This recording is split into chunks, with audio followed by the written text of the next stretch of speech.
recall, we were gone for about 2 months because we couldn't talk about Jeffrey Epstein. And now everybody wants to act as if they want to have like a real honest conversation about the victims and the survivors and everybody.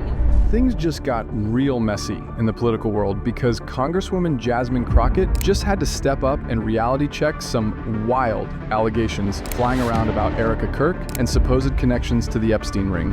And let me tell you, this mess is scalding hot right now.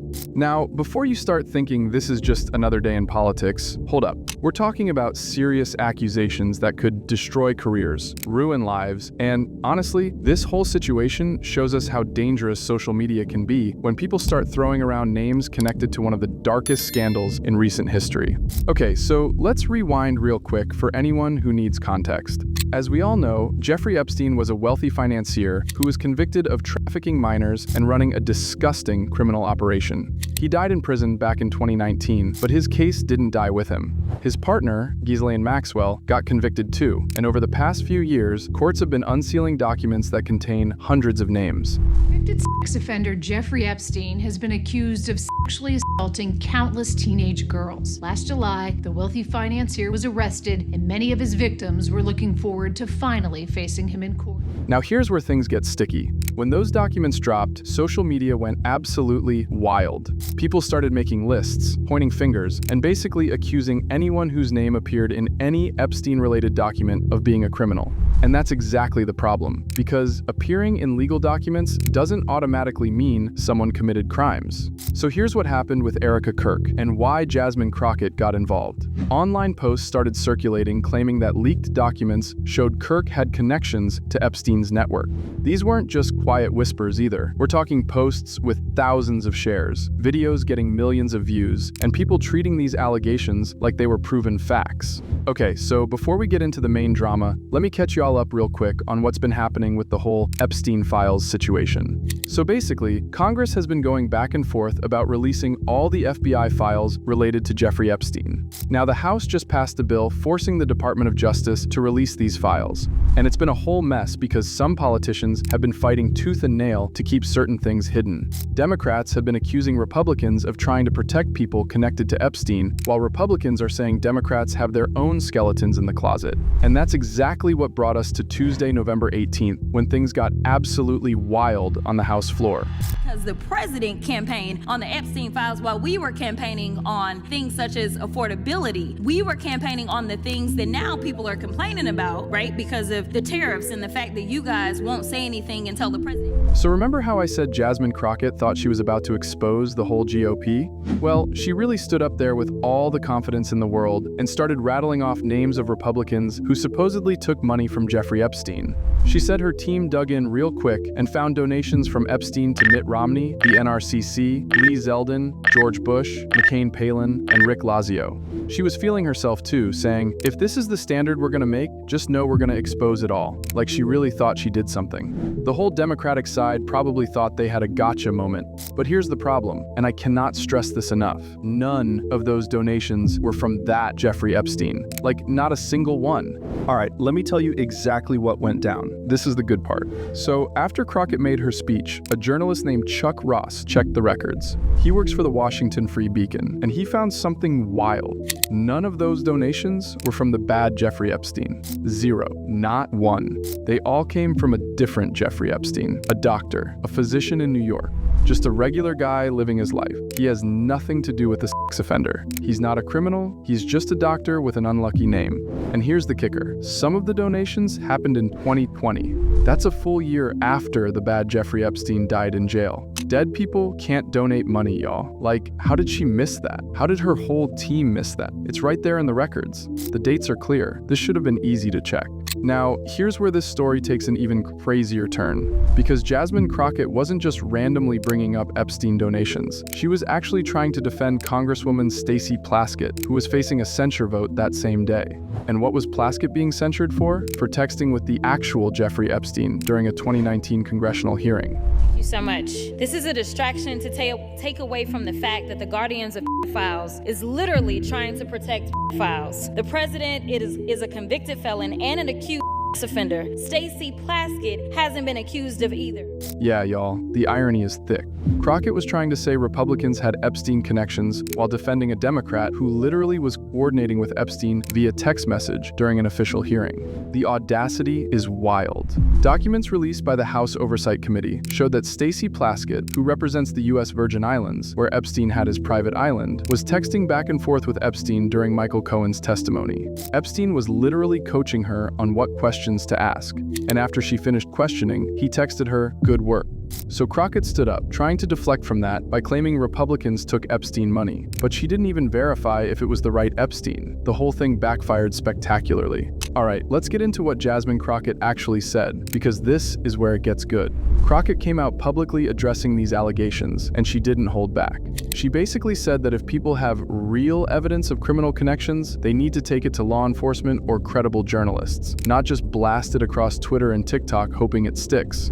Trump and Epstein were besties. We've all seen the pictures of them. We saw the birthday book. So why are y'all more interested in talking about Stacey Plaskett than Trump's relationship with the man? She pointed out something super important. The Epstein case involved real victims who suffered real trauma. And when people throw around his name to score political points or destroy someone's reputation without proof, it actually disrespects those victims. It makes people skeptical of all allegations, which hurts people who are telling the truth about abuse they suffered.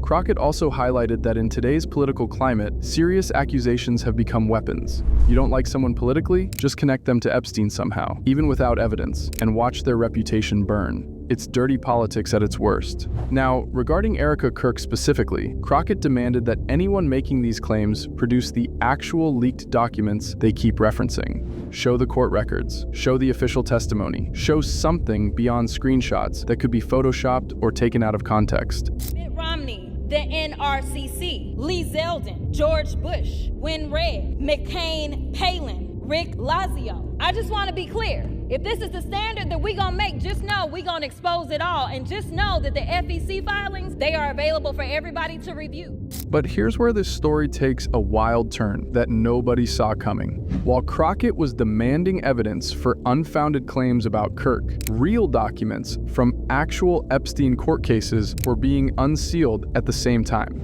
And guess what? These legitimate documents contained hundreds of names. But here's what most people don't understand about what those names actually mean. See, when courts unseal documents in a case this massive, those documents include names of victims seeking justice, names of witnesses testifying, names of investigators working the case, names of business associates who had nothing to do with crimes, names of people who attended the same charity events, and yes, the names of people who were allegedly involved in criminal activity. But social media doesn't care about that nuance. Someone sees a name in a document and suddenly that person is guilty in the court of public opinion. No trial, no evidence review, just instant cancellation. Let me hit you with some real facts that most people don't know about how these document leaks actually work. When the Epstein documents started getting unsealed in late 2023 and into 2024, over 150 people were named in various court filings. But legal experts immediately warned people not to jump to conclusions. Why? Because being named doesn't equal being guilty. For example, some names appeared simply because victims mentioned seeing that person at an event, not because the person did anything criminal. Some names showed up because lawyers mentioned them during depositions. Some people were trying to stop Epstein's crimes and got named as part of the investigation. Here's another spicy fact. The actual investigative journalist who broke the Epstein case wide open back in 2018 was Julie K. Brown from the Miami Herald. She spent months verifying every detail, interviewing dozens of victims, and reviewing thousands of pages of documents before publishing anything. That's real journalism. That's what leads to accountability. Julie K. Brown is with us. She was the investigative reporter at the Miami Herald, whose series, The Perversion of Justice, really broke this story open. But on social media, people share allegations in seconds without checking a single fact. And once something goes viral, trying to correct it is like trying to put toothpaste back in the tube. Basically, impossible. Now let me tell you something that barely anyone is talking about, but it's crucial to understanding this whole situation. Jasmine Crockett isn't just some random politician defending people out of the goodness of her heart. She's a former civil rights attorney who built her career on fighting for people who were falsely accused and wrongfully convicted. She knows exactly how dangerous unfounded allegations can be because she's represented clients whose lives were destroyed by accusations that turned out to be false. Have no information, and that's why we need these files to be released, because we are looking for transparency, whether you're a Democrat, Republican, or independent. Listen, if people decide that they want to continue to support a person who may be a pedophile himself or a person who obviously is covering for pedophiles, that's on them, but they should know at least the devil that they have decided to pick. Here's another hidden fact. There's been a coordinated effort by certain political groups to weaponize the Epstein case against their opponents. Both sides do it. Democrats have tried to tie Republicans to Epstein. Republicans have tried to tie Democrats to Epstein. And in the middle of this political warfare, the truth becomes completely irrelevant. One more thing nobody's talking about. Some of the people spreading these allegations about Erika Kirk online have been tracked back to accounts that only post political hit pieces. They don't care about Epstein's victims. They don't care about justice. They care about taking down political opponents by any means necessary. So how did people react to Crockett's reality check? Oh boy. The internet had opinions. One TikTok comment said, "Finally, someone said it. Y'all be throwing Epstein's name around like it's nothing. Those victims deserve better than being used for clout." Another person tweeted, "Crockett is 100% right. Show the receipts or stop destroying people's lives with baseless accusations." But of course, not everyone agreed. Some people clapped back saying, "Why is she defending these people so hard? If there's smoke, there's fire." And this response got thousands of likes. The problem is, y'all want justice until it comes time to actually investigate properly. Then it's too slow and boring, so you just believe whatever goes viral. One comment that really stood out said, "My cousin was a victim in a different trafficking case, and watching people use these crimes for political points makes me sick. This isn't a game." Okay, here's something exclusive that we dug up that other channels aren't covering. We found that in the weeks leading up to these allegations against Kirk surfacing, there were similar coordinated attacks against at least 5 other political figures, all of them trying to link various people to the Epstein case without evidence. It's literally a playbook. Pick a target, create graphics suggesting Epstein connections, spread it across multiple platforms simultaneously, and watch the damage happen. I am pushing for what the American people have asked for, which they are asking for transparency because they want to know who these child rapists are. Here's what's even crazier. Some of these campaigns are being run by anonymous accounts that were created specifically to spread these allegations. They have no other posts, no other history. They just pop up, dump accusations, get shared thousands of times, then disappear. We also discovered that legitimate anti-trafficking organizations have been speaking out against this trend. They're saying that false allegations make their work harder because it makes people skeptical of real victims when they come forward. One organization director said, "Every false accusation is ammunition for defense attorneys to use against real cases." Remember, at the beginning, when we mentioned that real leaked documents were being unsealed, let's address what's actually in those authentic documents versus what people claim. The real unsealed Epstein documents from court cases contain thousands of pages of depositions, flight logs, and testimonies. Legal experts who've reviewed them say that while they do implicate some high-profile people in knowing about or participating in illegal activities, they also contain tons of names that have innocent explanations. For instance, flight logs show people who flew on Epstein's plane, but some of those flights were for legitimate business or charity work before anyone knew about his crimes. Depositions mention people who were at parties or events, but being at the same event as a criminal doesn't make you a criminal. The documents that people claim show connections to Kirk, we searched.